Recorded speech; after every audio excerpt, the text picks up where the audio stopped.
Bismillahirrahmanirrahim. Assalamu alaikum students. I hope all of you are doing great. My name is Faisal Iqbal and welcome back to the Grammar Junction. Students, जैसा कि आप सब जानते हैं कि आज English compulsory first year second annual का paper था और आई होप कि आप में से जिन जिन बच्चों ने आज का पेपर दिया उनका पेपर बहुत अच्छे से हुआ होगा। आज की वीडियो में आपके साथ मैं डिस्कस करूंगा सेक्शन ए, बी और सी में मौजूद जितने भी क्वेश्चन जिनकी आंसर कीज़ आपको रिक्वायर्ड हैं वो सब इंशाल्लाह आपके साथ मैं डिटेल में डिस्कस करूँगा। सबसे पहले क्वेश्चन नंबर 1 की बात की जाए तो उसमें हमारे पास MCQs होते हैं। हमारा सबसे पहले MCQ था life is like a dream, the sentence contains, और ऑप्शंस थे सिमिली, मेटाफर, एलिट्रेशन और पर्सोनिफिकेशन। क्योंकि इसमें कंपैरिजन हो रहा है और लाइक का वर्ड भी इस्तेमाल हुआ है तो ये हमारे पास था सिमिली। सेकेंड MCQ है ही lit the candle, the passive voice of this sentence is, तो इसका आंसर होगा the candle was lit by him, क्योंकि जो हमारे पास सेंटेंस था वो हमारे पास पास्ट इंडेफिनिट में था। Third MCQ is the old leather book lies on the thick dusty rug dash library corner, select the most suitable preposition. तो यहाँ पे हमारे पास आंसर है अबव, जो कि ऑप्शन नंबर डी है। फोर्थ MCQ था to dance under the stars would be a magical experience, the underlined phrase is, और ऑप्शंस हैं noun phrase, adverbial phrase, gerund phrase और इन्फिनेटिव फ्रेज। जैसा कि आपको मालूम है कि to plus first form of verb को हम इन्फिनेटिव्स कहते हैं और यहाँ पे हमारे पास टू के साथ डांस का वर्ड यूज़ हुआ है। तो ये इन्फिनेटिव जब स्टार्ट में आ जाएं और कोई सेंटेंस इन्फिनेटिव से ही स्टार्ट हो रहा हो और अगर वो फ्रेज़ की फॉर्म में तो हम उसे कहेंगे हमारे पास इन्फिनेटिव फ्रेज है। फिफ्थ MCQ है विच of the following is non fiction work that tells the story of someone's life, एक ऐसा नॉन फिक्शनल वर्क जो किसी शख्स की ज़िंदगी पे मबनी हो। तो इसका आंसर है बायोग्राफी, ये हमारे पास ऑप्शन नंबर सी है।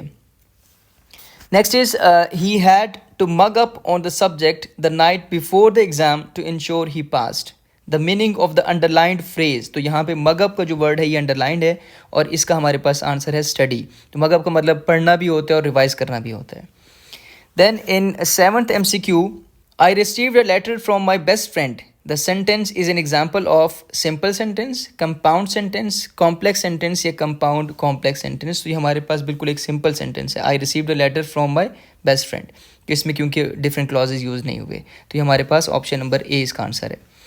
Then MCQ is which possessive pronoun suggest ownership by the person speaking। अब फर्स्ट पर्सन के लिए बात हो रही है तो फर्स्ट पर्सन हमारे पास यहाँ पे आ जाएगा माई, क्योंकि यहाँ पे कहा गया which ownership by the person speaking, तो उसके लिए हमारे पास ऑप्शन नंबर ए आंसर बनता है इसका। Ninth MCQ is the students who study hard will pass, the underline part is, तो यहाँ पे अंडरलाइन है हु स्टडी हार्ड। तो सबसे पहले तो ये देखना है कि ये फ्रेज है, ये क्लॉज है। तो हु इसमें हमारे पास सब्जेक्ट भी यूज़ हुआ है और स्टडी इसमें हमारे पास वर्ब भी यूज़ हुआ है, तो ये हमारे पास क्लॉज है। इसका मतलब है ऑप्शन ए तो आंसर नहीं होगा। फिर उसके बाद हमारे पास एडवर्ब क्लॉज है, एडजेक्टिव क्लॉज है या नाउन क्लॉज है। क्योंकि स्टूडेंट्स को मॉडिफाई करे तो ये हमारे पास आंसर होगा इसका एडजेक्टिव क्लॉज। 10th MCQ है her success will certainly dash her reputation, choose suitable phrasal verb, and the options are add up, add on, add in, add to. यहाँ पे आएगा her success will certainly add to her reputation. ठीक है। 11th MCQ है which event typically marks the turning point of the moment of greatest tension in a story. तो turning point हमारा climax से होता है तो हमारा ऑप्शन नंबर ए इसका करेक्ट ऑप्शन है। 12th MCQ is journey to Mecca is quest for spiritual enlightenment, the underlined word यानी इनलाइटमेंट जो है ये इसका मतलब क्या है, इसका मतलब है अवेयरनेस, आगाही, किसी चीज़ से मुनव्वर होना। Playing good identify the tense, क्योंकि इसमें आर यूज़ हो रहा है और फर्स्ट फॉर्म के साथ ING यूज़र, तो ये हमारे पास प्रेजेंट कॉन्टिन्यूस टेंस है जो कि ऑप्शन नंबर बी बनता है। Which sentence contains a gerund, they will fly to Paris, the fly is annoying me, flying makes him nervous, और she is flying a plane. तो इसका आंसर है option number C, that is flying makes him nervous. 15th MCQ है which sentence contains an adjective, he drives a car, she works very hard, did the win the match, she is good in studies. तो यहाँ पे good का word इस्तेमाल हुआ है तो ये हमारे पास इस सेंटेंस में एडजेक्टिव का काम कर रहे हैं। देन 16th MCQ देखें तो उसमें I try to contact two of my friends but neither was available, underlined word यानी कि नीदर जो है ये हमारे पास इंडेफिनिट प्रोनाउन है, डिस्ट्रीब्यूटिव प्रोनाउन है, डिमॉन्स्ट्रेटिव प्रोनाउन है, ये रिफ्लेक्सिव प्रोनाउन है, तो इसका आंसर है डिस्ट्रीब्यूटिव। 17th MCQ देखें तो identify which of the following sentences contains intransitive verb, और हमारे पास ऑप्शंस हैं birds fly high, she speaks the truth, who will ring the bell, shut the door. तो इसमें हमारे पास option number A birds fly high ये इसका आंसर होगा, क्योंकि इसमें कोई ऑब्जेक्ट यूज़ नहीं हो रहा है। बाकी तीनों ऑप्शंस में बी, सी और डी में हमारे पास ऑब्जेक्ट यूज़ हो रहे हैं, और इन ट्रांजिटिव वर्ब में हमें ऑब्जेक्ट की ज़रूरत नहीं होती। MCQ नंबर 18 देखें तो Ben had dash terrible headache, इसमें कौन सा आर्टिकल लगेगा? एन, द या कोई आर्टिकल नहीं लगेगा, तो इसमें option number A Ben had a terrible headache. Next MCQ is which of the following is characterised by rhythmic and metaphorical language? Fiction, non fiction, poetry या लेजेंड? तो ज़ाहिर है पोइट्री में रिदम जो है, जब भी रिदम का वर्ड आएगा तो हमारे पास उसका आंसर होगा poetry. Last MCQ is which of the following sentences contains in abstract noun and the options are they liked my idea, I finally found the book, may you live long, they gave me a present. तो इसमें हमारे पास option number ए में लफ्ज़ idea यानी कि वो noun के तौर पे इस्तेमाल हो रहा है और वो एब्स्ट्रैक्ट नाउन है, तो हमारे पास ऑप्शन नंबर ए जो है वो करेक्ट है।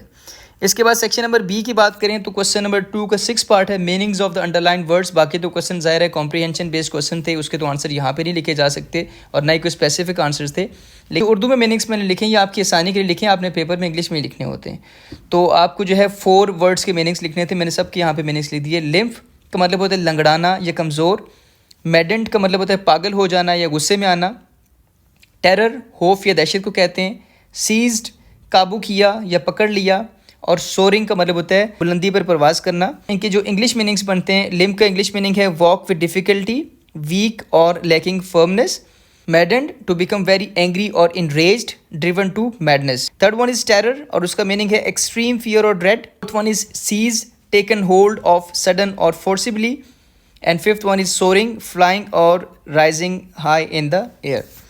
Then question number 3A poetic extract, जिसमें राइमिंग स्कीम थी, मैंने यहाँ पे सिर्फ राइमिंग स्कीम लिखी है। क्वेश्चन को कैसे फॉर्मुलेट करना है दैट इज़ अनदर डिस्कशन, वो हम लोग पहले अपने क्वेश्चंस में कर चुके हैं, लेकिन उसकी जो राइमिंग स्कीम बनती थी वो ABAC बनती थी।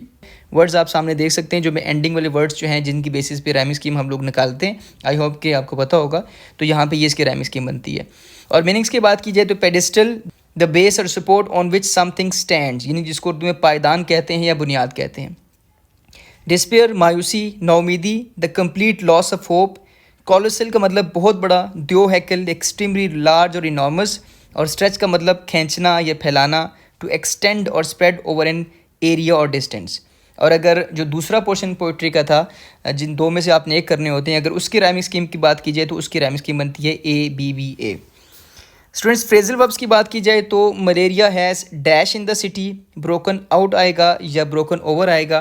तो पहले तो आप इनके आंसर्स देख लें, फिर मैं आपको इनके मीनिंग्स बताऊंगा। तो फर्स्ट का आंसर है broken out, he is getting on well in his business. Third one is the tiger ran at the hunter. Fourth one is he put on his hat and went out. Fifth one is he is trying for getting a job. Sixth one is the rainy season has set in.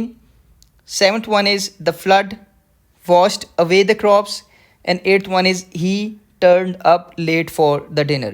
अब मैं आपको इन phrasal verbs की meanings अलग से बता देता हूँ। Students broken out का मतलब है किसी वबा का फूट पड़ना या किसी जंग का शुरू हो जाना। इसी तरीके से ब्रोकन ओवर का मतलब है कोई मसला या तनाज़े ख़त्म हो जाना या उसका गुजर जाना। सेकंड साइड की बात की जाए तो गेटिंग ओवर का मतलब किसी चीज़ पे काबू पाना और सेहतयाब होना, और गेटिंग ऑन का मतलब होता है कामयाबी हासिल करना या अच्छी तरह से काम करना। थर्ड सेट की बात की जाए तो रैन एट का मतलब होता है हमला करना या किसी चीज़ पे लपकना, और रैन डाउन का मतलब होता है नीचे गिरना या कमज़ोर होना।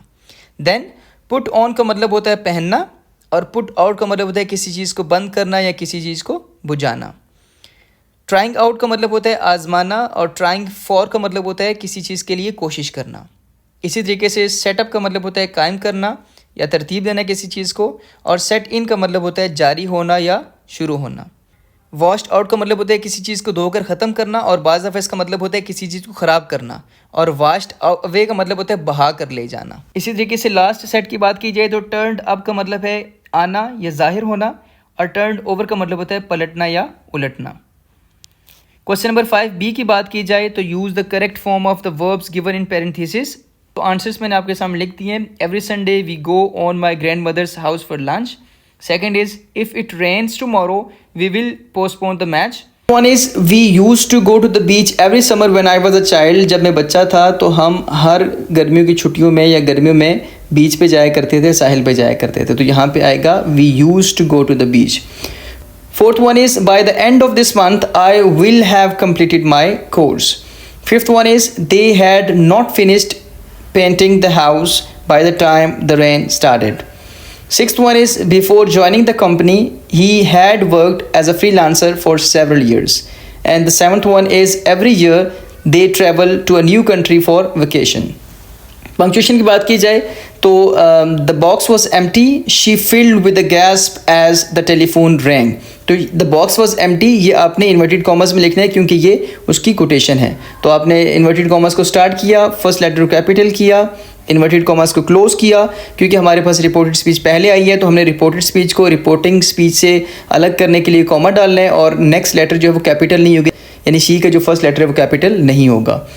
देन यहाँ पे सेंटेंस एंड हुआ, फुल स्टॉप लगाया, tumbling into the living room comma she picked up the receiver. तो आप इसको काउंट भी कर सकते हैं कि इन्वर्टेड कॉमर्स और उसके बाद टी जो कैपिटल किया, दो ये हो गए ओमिशंस, तीसरी इन्वर्टेड कॉमर्स को क्लोज किया और फोर्थ कॉमा लगाया, चार ये हो गए, पांचवा फुल स्टॉप, छठा फर्स्ट लेटर कैपिटल, सातवां कॉमा और आठवां एंड पे फुल स्टॉप। तो टिपिकली हमारे पास 8 ही ओमिशंस आते हैं। तो मैंने क्योंकि आंसर्स डिफरेंट देखे हैं यूट्यूब पे, बाकी चैनल्स को देख रहा था तो वहाँ पे इसके आंसर्स काफ़ी गलत दिए हुए थे। तो आप इसको देखिए, ये इसका जो है वो राइट आंसर बनता है। सो आई होप कि this video was quite helpful for you और इसमें से आपको पता चल गया होगा कि आपका पेपर कितने % अच्छा हुआ। तो मुझे कॉमेंट्स में लाजमी बताइए कि आपका इस की के अकॉर्डिंगली आपका पेपर कितना अच्छा हुआ। सो इंशाल्लाह मिलते हैं नेक्स्ट वीडियो में, तब तक के लिए अल्लाह हाफिज़, स्टे ब्लेस्ड।